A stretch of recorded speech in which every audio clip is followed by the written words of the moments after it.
Hello everyone, welcome to Knowledge Optimizer. I am Rajat and today we are going to learn about builder pattern. So what is builder pattern? It is again a creation design pattern.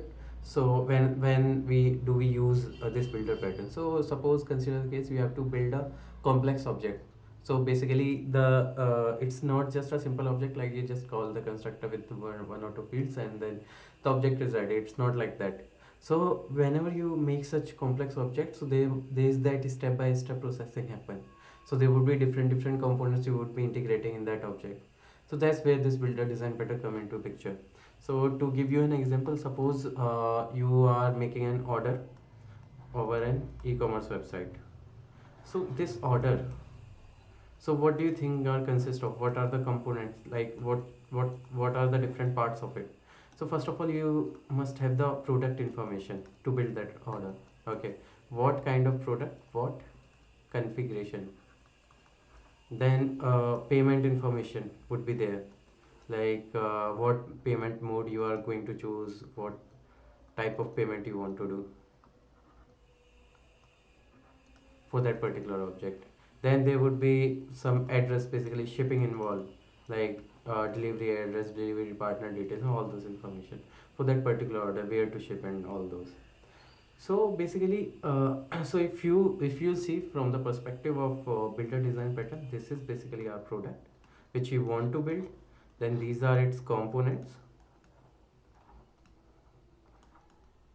Then basically the one which is going to build this object is builder.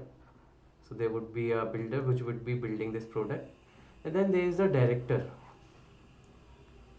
Director is nothing, just the one who commands the builder. It could be here in this case there is just a simple builder, one builder would be there. Okay, now consider the case. Okay, then this director would be managing just this one builder.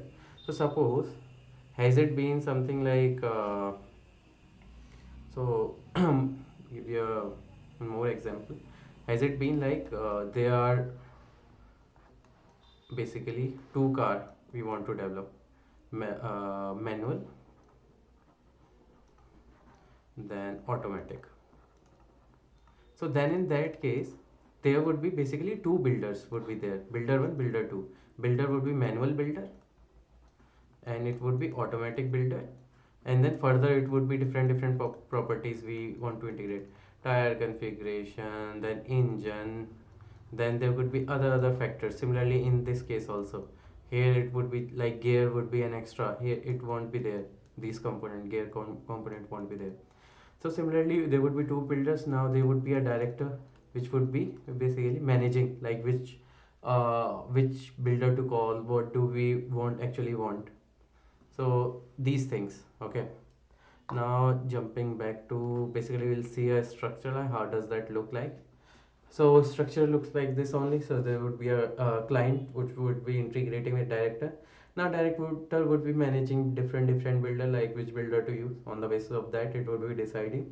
Now the basically these builders would be, it's just a interface. There would be a concrete implementation of those particular different builders. Now those builders would be making a product step by step by, like there would be first step A, then step B, then step C, and then further. Now there would be a final step of getting the result.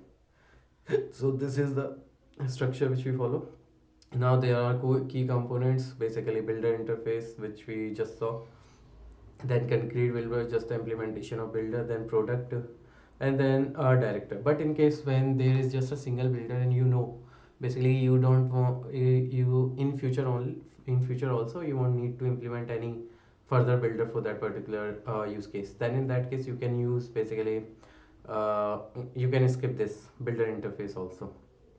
Okay, now jumping to code part, basically again we are going to implement them in two languages.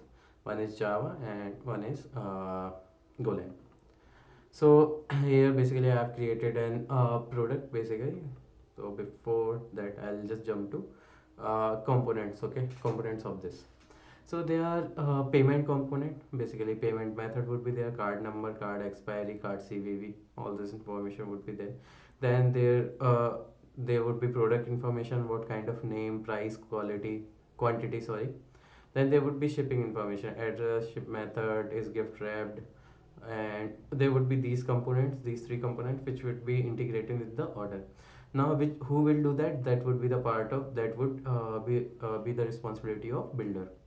Now, what order builder would be doing is basically getting these three products, setting this information, and then creating this build method. Now, build method will take the object of this order builder and basically populate all these components which they want to populate. Okay. Now coming to basically the director. In our case, I have just kept the director code here only in the main function, but when there would be a real-time use case, like when you are building an e-commerce website, there won't be any such main function as such. So what would be like, while creating the order object, there would be different information would be fetching from different sources, and then then this director will, the responsibility would be to give it to order builder in a order they want, and then the further responsibility of the builders would be to create a final product. Okay. Now in that case, suppose like I get the product information whenever user selected on anything. Okay. Then payment information and shipping information. Okay. Now I just provided it to builder. Okay. Now it has set all these things. At the end, it would be calling that build function. Post this build function, this object is immutable. Okay. Now you're just populating in this build function, doing nothing. And last but not the least, we are just printing whatever we have populated.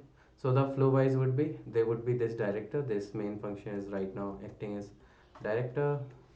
Then these are different components we are initializing, but like I said, in real world it would be from different sources, from different microservices. To explain you better, then this would be payment information, we would be getting this, then shipping information, just uh, then order builder, again it's a builder. So here the interesting part is I have skipped, basically I haven't created any builder interface like I explained before only. So in cases like you know, like whenever you are going to build an order, okay, whenever you are going to make an order builder, there won't be second builder, secondary builder won't be there.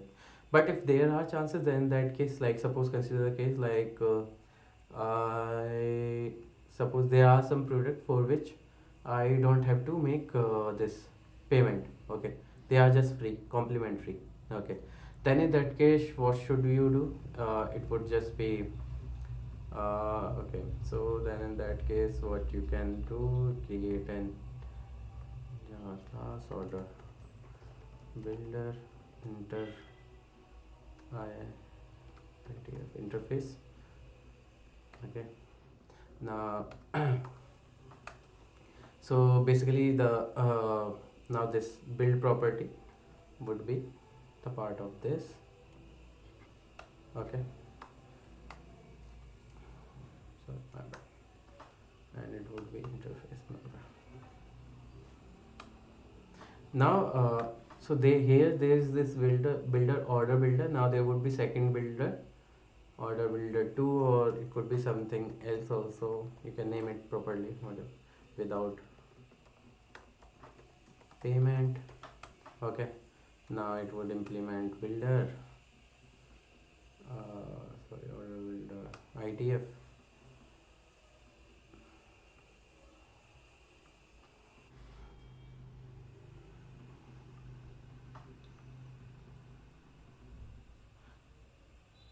uh So here you can implement the this build function, and whatever property you want to keep, you can keep it here in this file. Okay, on the basis of what you want to do. Okay. So now in this case, now we have two builders and we have corresponding a builder interface in our case. So we'll try to run this function now. Like, what does this do? If I just run it, yeah, you'll get like at the final object is an order. From all this information we have built an order. So order looks like this: order, product, price, laptop, and all those things. Okay. Now consider the case. Okay. I'll sorry, not consider again. I'll just jump to Golang code for the same. So again there would be these three components, okay, product, payment, and then shipping. And then there would be a builder which would be kind of building all from these components. It would be building an order is a final product which we want to build, okay, with these three properties. Now there's this director will basically be setting all these properties. Now we are printing all these properties here. Okay, if I just run it,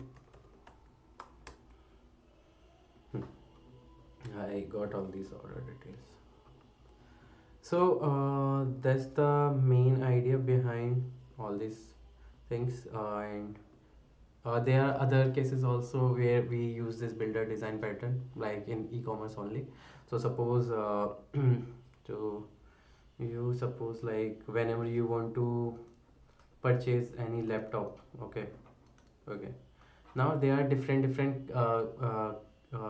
can customize this laptop on the basis of whatever you want.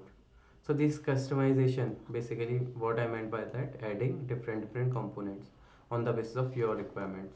So here it would be the final product would be laptop.